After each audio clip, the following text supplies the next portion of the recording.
नमस्कार, शालिनीज कुक रेसिपीमध्ये आपलं सगळ्यांचं स्वागत आहे आणि रथसप्तमीच्या सगळ्यांना हार्दिक शुभेच्छा. आज मी आपल्यासाठी रथसप्तमी स्पेशल खीर आणि आयते आहे हे दाखवणार आहे. तर खिरीसाठी मी 1 वाटी तांदूळ घेतलेले आहे. ते छान स्वच्छ दोन्ही पाण्याने धुवून टाकायचे आपल्याला. आणि हे तांदूळ आता आपल्याला कुकरमध्ये याचा भात लावायचा आहे. तर यासाठी आपल्याला तांदळाच्या वर जास्त पाणी टाकायचं आहे. तर हा भात जो आहे पूर्ण मऊ झाला पाहिजे. तर हे बघा, मी कुकरमध्ये भात शिजवून घेतलेला होता. तर असा पूर्ण हा मऊ भात झालेला आहे. तर आपण एका गंजात आता याला काढून घेणार आहोत. आणि हा भात जेव्हा गरम असते तेव्हाच तुम्ही चमच्याच्या साहाय्याने असा त्याला घोटून घ्यायचा आहे. नसेल तुम्हाला असा करायचा तर तुम्ही मिक्सरमध्ये काढू शकता. तर मी आता पहिले असं चमच्याच्या साहाय्याने याला पूर्ण बारीक करणार आहे आणि नंतर अर्धा मग मिक्सरमध्ये काढणार आहे. तर हे बघा, आता असा पूर्ण घोटून घ्यायचा. कोणाला भाताचे कण वगैरे लागत असेल खिरेमध्ये, चांगले नाही लागत, तर मग असा तुम्ही प्लेनही करू शकता मिक्सरमध्ये टाकून भात थंड झाल्यानंतर. तर मी पहिले असे घोटून घेणार आहे चमच्याच्या साहाय्याने. आणि मग त्याच्यानंतर थोडंसं अर्धा भात आता आपण मिक्सरच्या भांड्यात टाकून बारीक करून घ्यायचं आहे. तर हे बघा, आता पाणी टाकलं आहे मी आणि चांगलं घोटून घेणार आहे याला. तर भाताला चांगलं घोटून घ्यायचं आहे आपल्याला पूर्ण. आणि घोटल्यानंतर थोडंसं अर्धा भात आपल्याला आता या मिक्सरच्या भांड्यात टाकून काढून घ्यायचं आहे बारीक, आणि अर्धा तसाच ठेवायचा आहे. तर हे बघा, मी मिक्सरच्या भांड्यात टाकून पेस्ट करून घेतली. आता ही त्याच्यात टाकायची आपल्याला, म्हणजे अर्धा भात असा राहील आणि अर्धा तसा राहील. तर हे बघा, आता अशी पेस्ट करून टाकली मी यामध्ये. तर थोडेसे कणं पण लागेल आपल्याला आणि बारीकही चांगलं होईल हे. तर याच्यात पूर्ण आता असं भांड्यात वगैरे पाणी टाकून पूर्ण काढून घ्यायचं हे मिश्रण आणि गंजामध्ये टाकायचं. तर यामध्ये आता आपल्याला जेवढं पाणी लागेल पहिले तेवढं टाकून घेऊ आपण. त्यानंतर आपल्याला दूध टाकायचं आहे. तर यामध्ये आता पहिले पाणीच टाकायचं आपल्याला. तर हे बघा, मी भांड्यातलं पूर्ण काढून घेतलं आहे मिश्रण. आणि हे मिश्रण पूर्ण असं चमच्याच्या साहाय्याने फिरवून घ्यायचं. याच्या जे काही गाठी वगैरे असेल तर ते चमच्याच्या साहाय्याने आपण अशा मोडून काढायचे आहे आपल्याला. तर त्यासाठी आता हे एवढं घट्ट मिश्रण झालेलं आहे. तर याच्यात आता आपल्याला पाणी टाकायचं आहे. तर आता आपण पहिले गॅसकडे जाऊ. गॅस लावलेला आहे आणि यावर हे गंज मी ठेवलेला आहे. तर याच्यातलं हे मिश्रण जे आहे ते खूप घट्ट आहे. तर एवढं घट्ट आपल्याला पाहिजे नाही, ते याला आपल्याला पातळ करावं लागेल. म्हणून आता मी यामध्ये थोडंसं पाणी टाकून घेतलं. आणि हे बघा, आता एवढं असं पातळ होईल. तर याच्यापेक्षा पातळ केलं तरी चालेल, कारण का जेव्हा हे खीर थंड होईल तेव्हा खूप घट्ट येईल. हे बघा, आता एवढं घट्ट झालेलं आहे हे मिश्रण. तर आता हे आपण याच्यात साखर टाकून घेणार आहोत.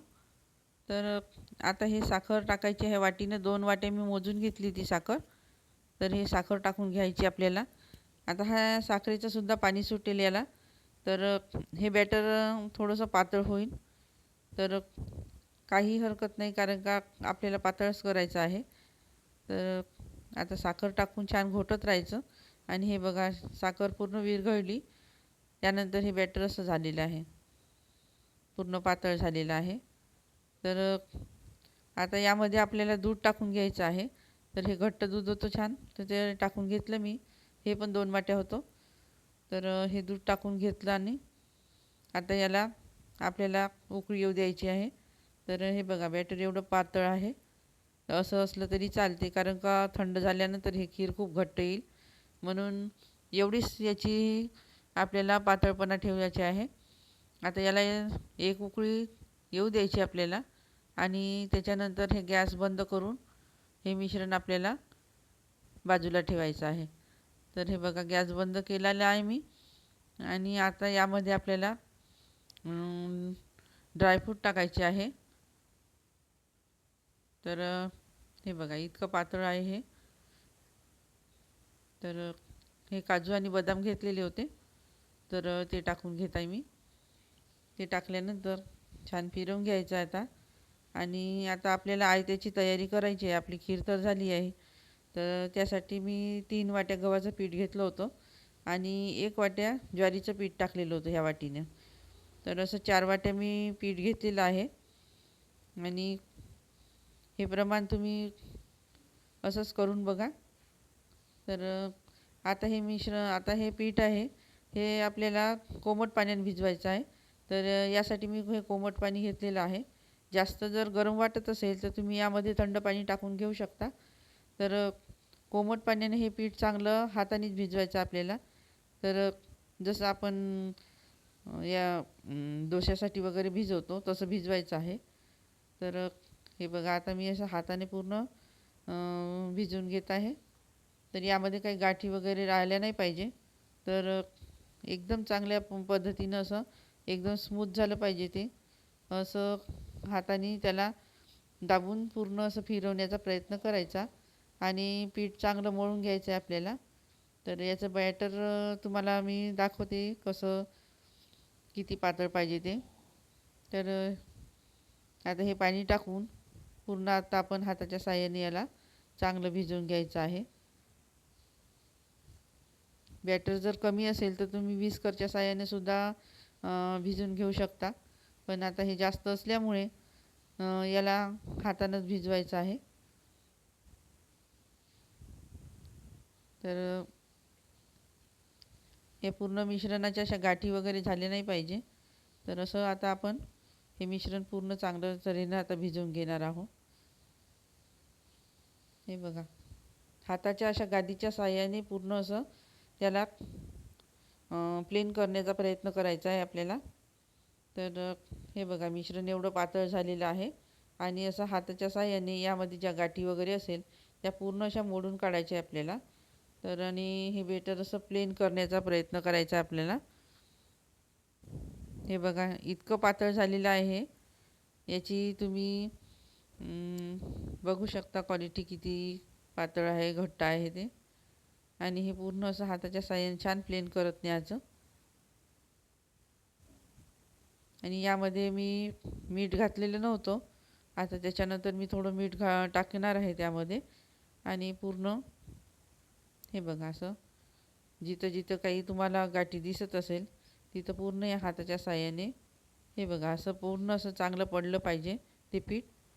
तर असं पूर्ण इतक्या तरी पातळ करून घ्यायचं आहे आपल्याला. एकदम पातळही नाही एकदम घट्टही नाही, अशा पद्धतीनं. हे बघा हे पीठ आता आपलं तयार झालेलं आहे.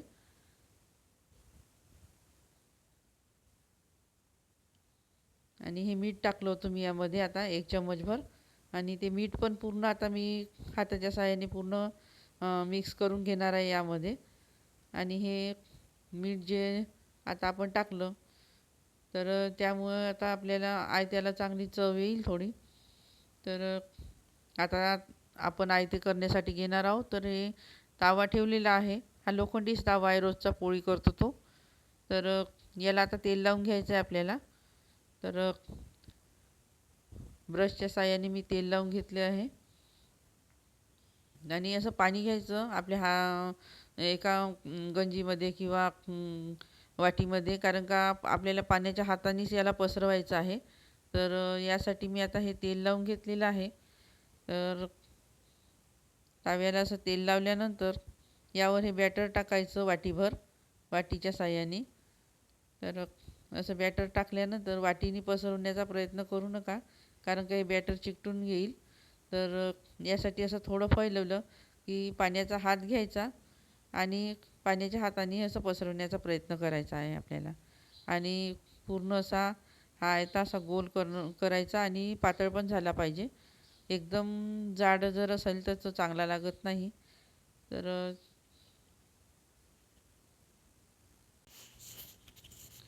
हे बघा, बघू शकता आता हे आयता आपण टाकून घेतला आणि आता हे वरचा जो भाग आहे तो असा शिजत आलेला आपल्याला दिसेल. तर त्यानंतर आपल्याला याला पलटवून घ्यायचं आहे. तर हे बघा, आता 1 मिनिट याला थोडंसं आपण शिजू द्यायचं आहे खालून. आणि खालून शिजल्यानंतर याला थोडं थोडं इकडून साईडनं कडानं थोडंसं आपल्या सरात्याच्या साहाय्याने त्याला अ, थोडंसं हे करायचं आहे खालून आणि पलटवून घ्यायचं आहे आपल्याला. तर हे बघा, खालूचा भाग जेव्हा शिजेल तेव्हा अलगदच हा निघून येईल, हा चिपकणार वगैरे नाही. तर आता आपण तेल टाकून घेतलेलं आहे यावर आणि सरात्याच्या साहाय्याने थोडंसं याला असं तेल पसरून घ्यायचं आहे. तर हे बघा, आता त्याच्यानंतर खालून शिजल्यानंतर आपण थोडंसं अजून पलटून घेणार आहोत याला. हे बघा, खालून किती छान क्रिस्पी शिजलेलं आहे आणि तुम्हाला दिसत आहे. तर आणि पातळ पण किती झालेलं आहे बघू शकता तुम्ही, एकदम जाड नाही काही नाही. तर असे हे आयते आता मी एका चाळणीमध्ये काढून घ्यायचे आपल्याला, कारण का हे कसं आहे, खूप नरम असतात आणि जर तुम्ही ताटलीत काढलं तर ते खालचा भाग पूर्ण ओला होऊन जाईल घामाच्याने, गरम याच्यामुळे. तर त्याच्यामुळे तुम्ही आता तव्यावर असं तेल लावून घ्यायचं आणि आता दुसरा पण आपण टाकून घेऊ. तर आणि अशी चाळणीतच काढून ठेवा तुम्ही, कारण का गरम असल्यामुळे याची वाफ लागेल आणि हे नरम एकदम असे घाम येईल त्याला. तर त्याच्यासाठी चाळणीत काढणं आवश्यक आहे. आता हे बघा, दुसरा पण टाकून घेतला. पाण्याचा हात घ्यायचा, पाण्यामध्ये हात बुडवायचा आणि हे असं पूर्ण पसरून घ्यायचं. थोडं गरम लागेल बोटांना, पण पाण्यात हात घेत चला आणि पसरवून घेत चला असा. तर हे बघा, आणि वर पूर्ण असं तेल टाकून घ्यायचं थोडं थोडं आणि वरून असा शिजलेला आहे. तर त्यावेळी आपल्याला याला पलटून घ्यायचं आहे. तर सरात्याच्या साहाय्याने आपल्याला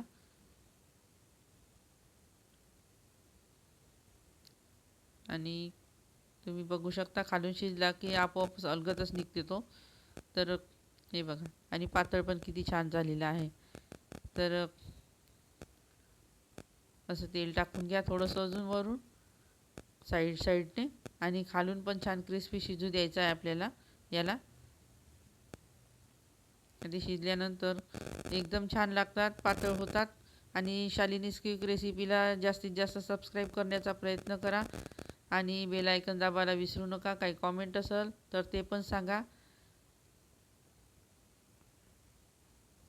हे बघा, खालून पण किती छान शिजलेलं आहे. आणि हे असेच आहे ते आता आपण पूर्ण याचे करून घेणार आहोत. तर बघू शकता तुम्ही किती छान झालेलं आहे ना, किती पातळ झालेलं आहे, काही जाड नाही काही नाही. तर असे करून घ्या. आणि हे रथसप्तमी स्पेशल जे आहे ते जे आता मी तुम्हाला करून दाखवलेले आहे तसे करून बघा तुम्ही. सोपी आहे पद्धत, काहीही नवीन जरी असेल तुम्ही तरी तुम्हाला जमेल. तर असे गाळणीत काढून घ्यायचे आपल्याला, पूर्ण ठेवून घ्यायचे असे. आणि हे बघा, आता हा तिसरा पण मी टाकून घेणार आहे. तर त्यासाठी अजून तेल लावलेलं आहे. तर यावर आता हे बॅटर टाकून घ्यायचं वाटीभर आणि हाताच्या साहाय्याने याला छान पातळ पसरून घ्यायचं आहे आपल्याला. पूर्ण पूर्ण असं पातळ पसरवल्यानंतर शिजू द्यायचं आणि काढून घ्यायचं आहे. तर हे बघा, पातळ पातळ पूर्ण असं पसरून घ्यायचं आहे, याला जाड नाही होऊ द्यायचं.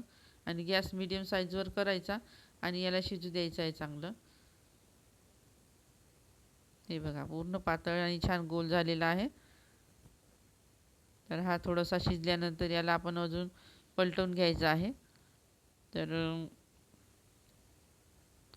हे बघा, पूर्ण छान आजूबाजूला पूर्ण शिजलेला आहे. तर हे बघा किती छान पातळ झालेलं आहे बघा तुम्ही. आणि हे असेच तुम्ही सगळे करून घ्या आणि करून पाहत चला. आणि रेसिपी आवडल्यास लाईक शेअर सबस्क्राईब करा.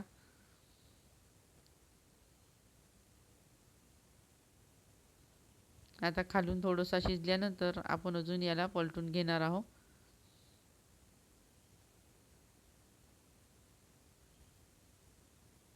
तुम्हाला ह्या तव्यावर नसेल जमेल तर तुम्ही डोशाच्या तव्यावर सुद्धा करू शकता. पण यामध्ये कणिक आणि याचं मिश्रण सारखं चांगलं बरोबर असल्यामुळे ते तुमचे चुकणार नाही, नाहीतर कोणते कोणते खूप चिकटून पडतात. तर हे जे मिश्रण आणि पाणी जे आहे कोमट पाण्याने जे भिजवलं होतं त्यामुळे हे पूर्ण चांगलेच निघून राहिले आहे. बघू शकता तुम्ही, एकही मोडलेला नाही. आणि ह्याच प्रमाणात करून बघा, तुमचे पण आहे ते छान होईल. आणि हे बघा, आता छान शिजलेला आहे हा. आता हा आपण काढून घेऊ. हे बघा, आणि बघू शकता तुम्ही किती छान झालेले आहे. आणि ही खीर आहे. तर व्हिडिओ आवडत असल्यास लाईक, शेअर आणि सबस्क्राईब करा. धन्यवाद.